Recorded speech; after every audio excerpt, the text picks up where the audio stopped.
Alright my dudes, it's been a while since I've talked about AoE. A lot of things have happened. The final season part 2 has started airing, and yet again I am completely on the fence of whether or not AoE is going to happen or not. In the previous two videos I got a ton of comments saying AoE is not going to happen. I got a ton of comments saying AoE is going to happen. So I do not know what's going to happen with the ending to the anime of Attack on Titan, but one thing is for sure, that there are so many goddamn clues in the opening and the ending. I'm talking about the new opening, the rumbling, and the new ending, Akuma no Ko. Now it has been like 2 weeks since the opening and ending released, and I've kind of been on the fence again about making a video on this or not. But at this point, what's wrong with believing in AoE, right? Like, it could honestly happen with all of these hints.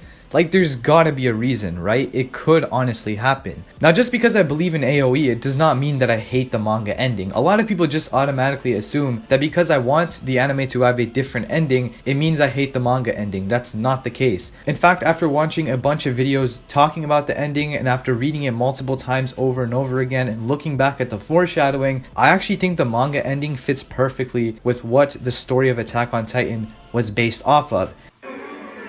The reason I want AoE to happen is because I would love to personally see a different alternative to Attack on Titan, just for the fact that we could possibly have two endings, and this ending could be a complete mystery to both manga readers and anime onlys, which how often do you get to see that with an anime? I hope that does clear some things up, because I know a lot of people do want the manga ending to be adapted. I personally would be fine if that happened.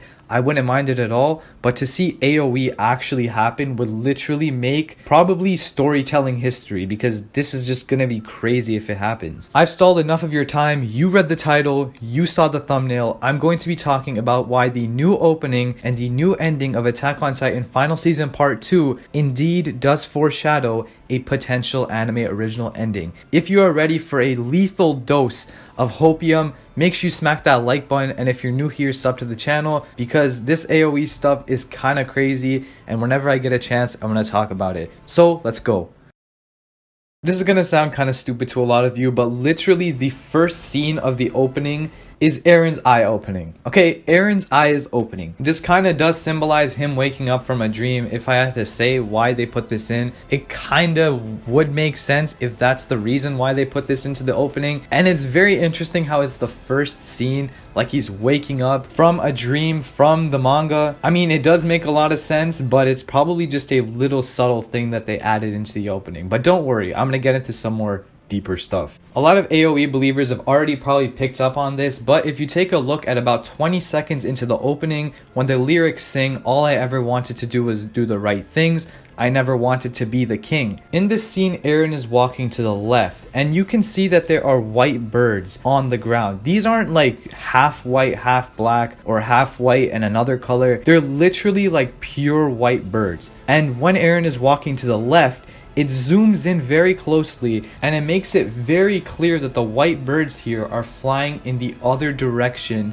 pretty much the opposite direction that Eren is walking in. Now, this would be kind of subtle. It would kind of be something that you wouldn't really think about if you didn't know about the bird theory with AoE and everything. But the thing that really cements this as possibly being something that they put in on purpose is what comes right after it. Eren continues to walk to the left, and this time he's walking on the wall. As he's walking to the left, the black birds this time fly in the same direction as him. This is honestly something that you cannot ignore. I don't understand. This was something that I found out and something that I discovered at a point where I wasn't too fond of AoE. Like, there was points where I was like, yes, AoE is 100% happening, AoE is absolutely not happening, and then I just kept going up and down and up and down. But when this opening first came out, this was one of the first things that I actually saw, and at this point when I saw it, I wasn't too big a believer in AoE. But then I saw it and I'm like, why is this in here if they're actually not going along with AoE? Like, I don't know how you could throw in possibly the most theorized thing about AoE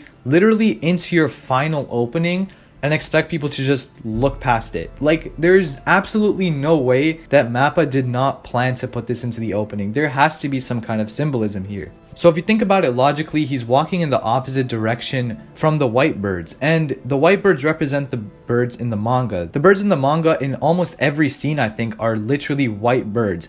Eren in the final chapter is symbolized with a white bird. In the anime, the birds are almost always black. I'm pretty sure they're always black, except in this opening where they show the white ones. But anyways, the black birds in the anime fly in the direction with Eren. And flying the direction with Eren means that Eren flies in the direction of destruction and in the direction of despair. Because in case you didn't know, the main thing with this theory is that blackbirds represent destruction and despair, and that's why there are blackbirds in the anime, because the ending of the anime will be a very tragic and full of death ending. For those of you that think this blackbird, whitebird nonsense is literally nonsense, look at Linked Horizon's album cover for the Attack on Titan openings. I think this is for Attack on Titan opening 3, but I could be wrong.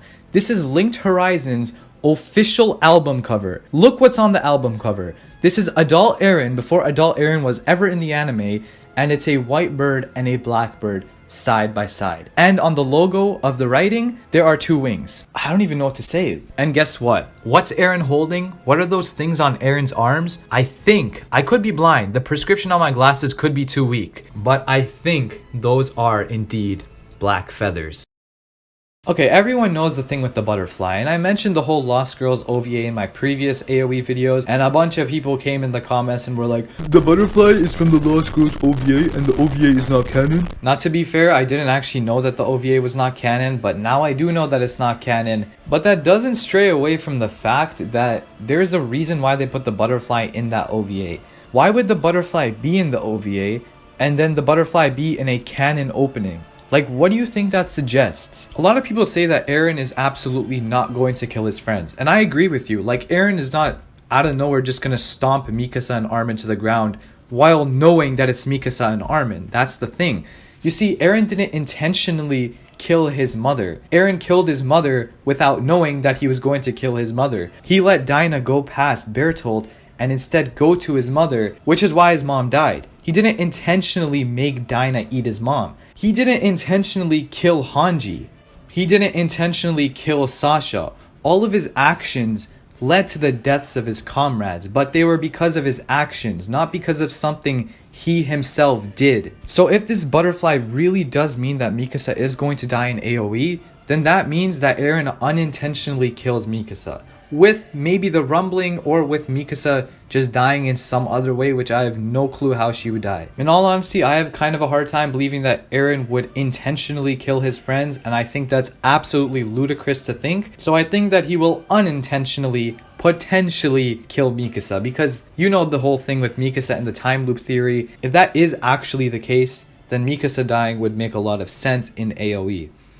So a lot of people did not believe that the ending foreshadowed AoE. In fact, a lot of people thought that the ending confirmed the fact that the anime will have the same ending as the manga. I too thought this at the beginning. I replayed the ending over and over again, not only because the song is absolutely fire, but because of the fact that I was looking for hints for AoE. Now before you spam the comments with copium this, copium that, hopium this, hopium that, just shut up and listen for a second, because there's actually some pretty crazy hints in the ending. Let's go ahead and take a look back to our good old friend Akatsuki no Requiem, which I mentioned in the previous theory video. Now, Akatsuki no Requiem, right? This thing, I cannot believe how much it foreshadows.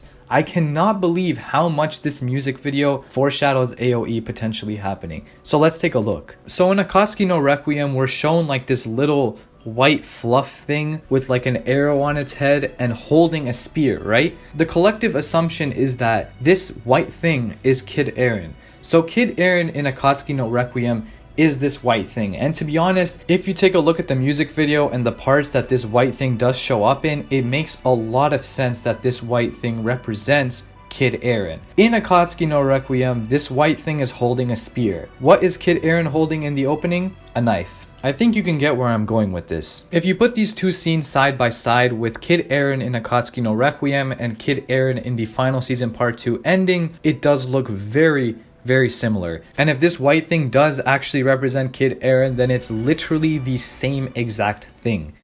This is the main thing of the ending that I want to talk about. It's this world abandoned. Now, people think that this is Paradise in the manga after it gets destroyed with the additional pages. Now, to be fair, that's a pretty proper theory. Like, I could kind of sympathize with that. I could kind of understand where you're coming from, because to be honest, that's kind of what I thought as well. I thought this basically confirmed that the anime was going to follow the manga, except that's not the case, at least with this theory. Now, here's why this is Paradise abandoned and not Paradise actually being destroyed like in the manga. You see, if you take a look at Shiganshina, the outline of Shiganshina district, that weird looking tower thing in the middle is very clearly shown. Like, I will literally put it side by side and you can see it. So this kind of confirms that this right here is Shiganshina. In the season 2 ending, what it showed was a very interesting and peculiar scene with a bunch of people walking in the direction of the sunset. Now pay attention here, because it does make a lot of sense with the AoE theory. Assuming that Eren does destroy the outside world in the anime original ending,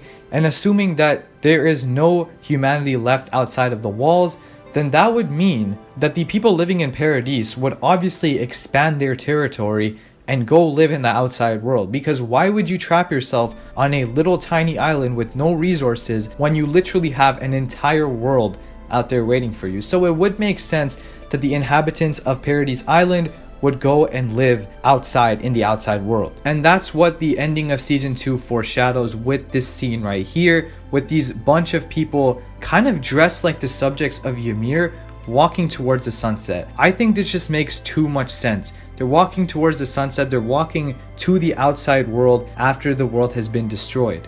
This place is definitely Shiganshina district, like definitely Shiganshina. It shows the king's room. If you put these two photos side by side, look, the king's room and the room in this ending. Before I mentioned the outline of Shiganshina, put it side by side with what's in the ending, and boom, there you go. It's pretty much confirmed that this is Shiganshina district indeed. In ANR, it says in the lyrics very clearly, "And if one day my wish would come true, and all this interweaving fate is finally severed, then ah, my dear friend, let us meet again at dawn in a world without walls." Go look at the ending again. It looks to me like Dawn Without Walls. Look at Akatsuki no Requiem. What character is shown there when these lyrics are sung? Kid Eren. Who's there in the ending? Kid Eren.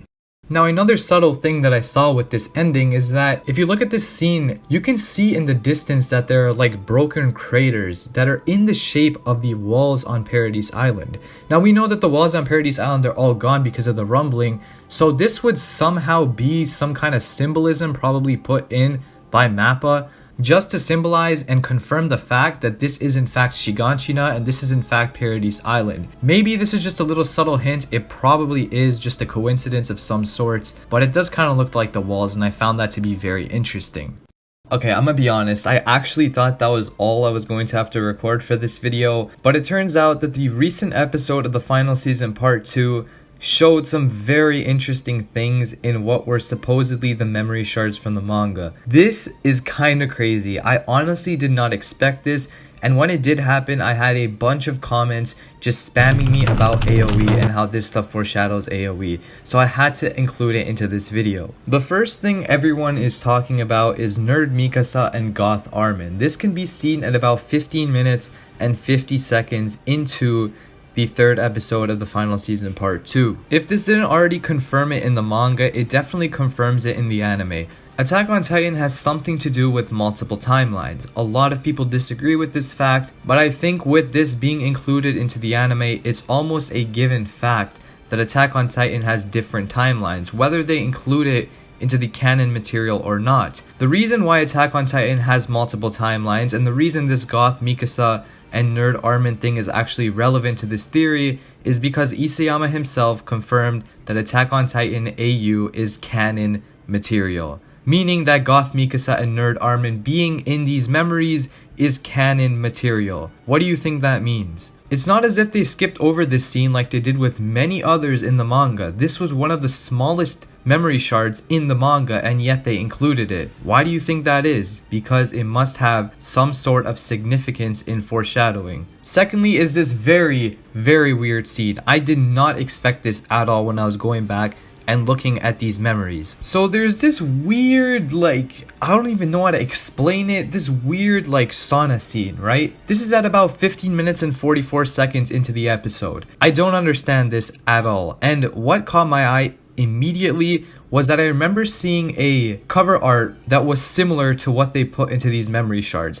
Now, no, this was absolutely not in the manga, like zero in the manga. This is an anime exclusive scene. This is actually crazy. Attack on Titan, at this point, has a very high chance of being a multiverse. Attack on Titan may as well be a multiverse, because what this scene is a cover art that Mappa created for the Attack on Titan Final Season Part 1. If you don't believe me, this is Reiner sitting in a sauna with Levi and Jean beside him. There is no other scenario where this could be possible. This is absolutely anime only material, and it shows that that cover art thing is maybe another timeline in Attack on Titan. Now, I may make a separate video on this whole thing, but the Attack on Titan paths and the way that the paths tree is actually separated into multiple, probably thousands of different directions, symbolizes that Attack on Titan could possibly have a multiverse, meaning that this tree splits into thousands of different possibilities and thousands of different timelines. As for the actual theory, that's kinda all I have to say. I mean, I think I brought up some very strong points with the opening and the ending. Let me know if you do in fact believe in AoE in the comments below. I'm actually really curious. I think I should do a poll on my community tab asking if you believe in AoE or not, because it is very mixed at this point in time, and I know that a lot of anime onlys don't even know that this is a thing, but who knows? They could go with AoE, they could go with the same ending as the manga. It is what it is. I just love making these theory videos. Hope you did enjoy. If you did, make sure you smack like and sub to the channel if you are new. But with that, I'm out.